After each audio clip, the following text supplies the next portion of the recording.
Assalamualaikum warahmatullahi wabarakatuh. Perkenalkan, nama saya Mardatila Yusri. Saya dari jurusan Ilmu Ekonomi Fakultas Ekonomi Universitas Andalas. Di sini saya akan membahas mengenai chapter 9, yaitu Market Structure and Market Power, atau bisa dikenal dengan struktur pasar dan kekuatan pasar, yang diambil dari buku Introduction to Industrial Organization.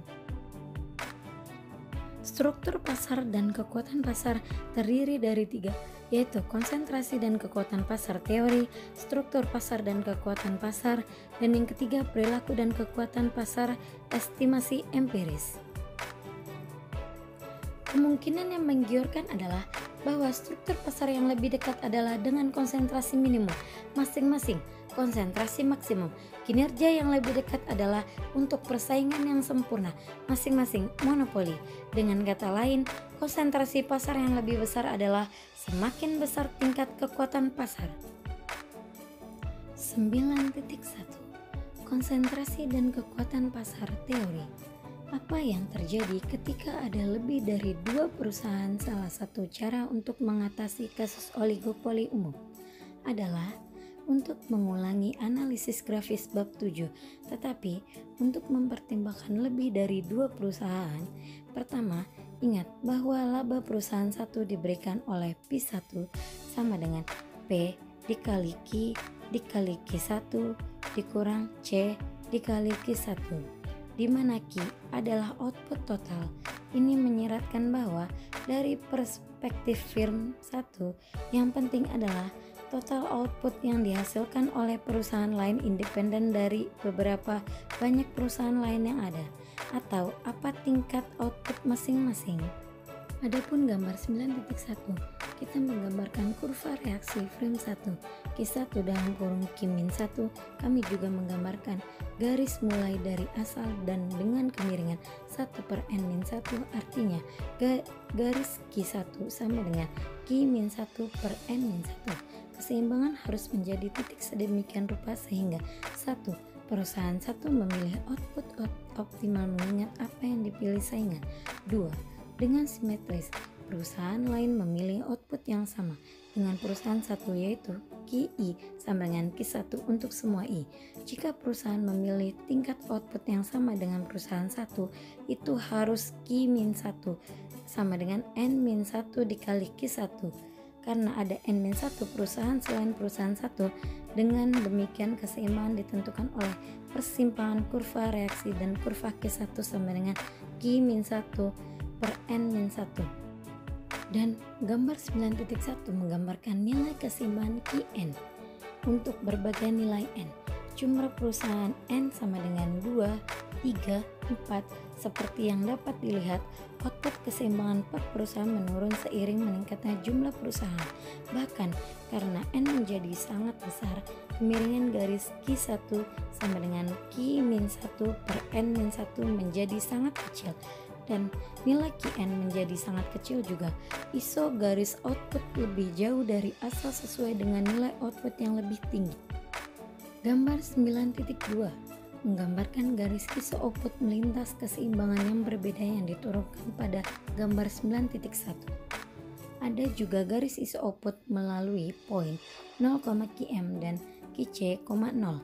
ISO garis output lebih jauh dari asal sesuai dengan nilai output yang lebih tinggi. Hal ini dapat dilihat dari gambar 9.2 bahwa total output di bawah keseimbangan Carnot lebih besar daripada di bawah monopoli, tetapi lebih rendah daripada di bawah persaingan yang sempurna. Selain itu, ketika jumlah perusahaan meningkat, total output meningkat. Akhirnya, karena jumlah pesaing Carnot tidak terbatas, total output menyatu dengan nilai di bawah kompetisi yang sempurna.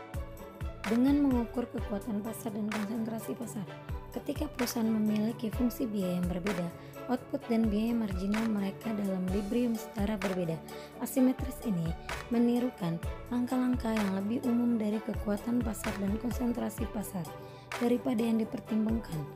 Bahkan, jika harga sama untuk semua perusahaan, biaya marginal yang berbeda menyeratkan margin yang berbeda untuk perusahaan yang berbeda. Lalu, kekuatan pasar di industri secara keseluruhan. Selain itu, jika perusahaan memiliki ukuran yang berbeda, maka jumlah perusahaan saja bukanlah ukuran konsentrasi yang baik.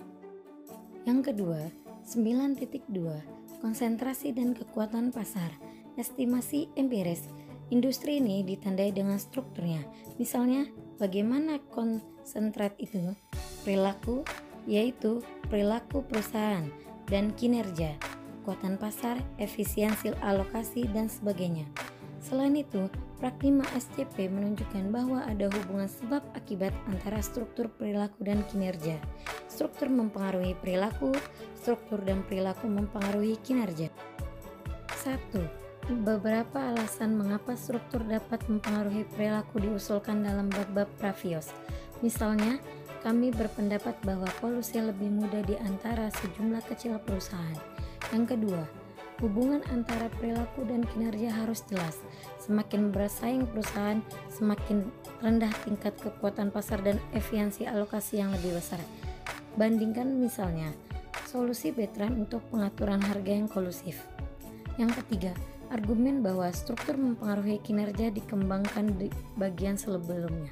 Secara khusus, kami berpendapat bahwa ketika memperbaiki perilaku, semakin terkonsentrasi industri, semakin besar tingkat kekuatan pasar. Dengan adanya hipotesis kolusi adalah bahwa konsentrasi menyeratkan kekuatan pasar melalui peningkatan kolusi antara perusahaan. Pertimbangkan oligopoli simetris, dan misalkan bahwa salah satu perusahaan meningkatkan efisiensi produktif sehingga mengurangi biaya marginal, dan biaya marginal tersebut yang lebih rendah oleh salah satu perusahaan menyeratkan redistribusi pangsa pasar, di mana konsentrasi dan kekuatan pasar meningkat, seperti dalam hipotesis kolusi. Studi empiris telah menggunakan data tingkat perusahaan dibandingkan dengan data tingkat industri. Pangsa pasar yang kuat memiliki dampak positif dalam tingkat keuntungan. Dan yang terakhir, 9.3, perilaku dan kekuatan pasar estimasi empiris. Pada bagian sebelumnya telah mempertimbangkan tes empiris hubungan antara struktur dan kinerja, khususnya hubungan antara konsentrasi dan kekuatan pasar industri tertentu. Di bawah ini, kompetisi veteran harga sama dengan biaya marginal, jadi L sama dengan P min MC per P sama dengan 0. Setiap nilai L kemudian sesuai dengan nilai 0. Yang terakhir, berasal berdasarkan asumsi tersebut mengenai perilaku oligopoli dan menunjukkan bagaimana elastisitas permintaan dan konsentrasi mempengaruhi kekuatan pasar. Jika kita memiliki data tentang biaya marginal, maka solusinya akan mudah. Dari harga dan biaya marginal, tingkat kekuatan pasar tergantung pada 3 faktor tersebut.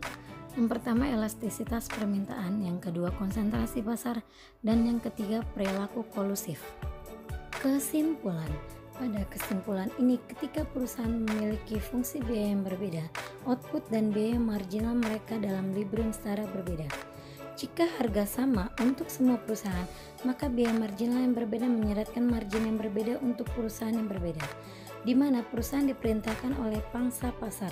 Biaya marginal yang lebih rendah oleh salah satu perusahaan menyeratkan redistribusi pangsa pasar, di mana konsentrasi dan kekuatan pasar meningkat seperti dalam hipotesis kolusif.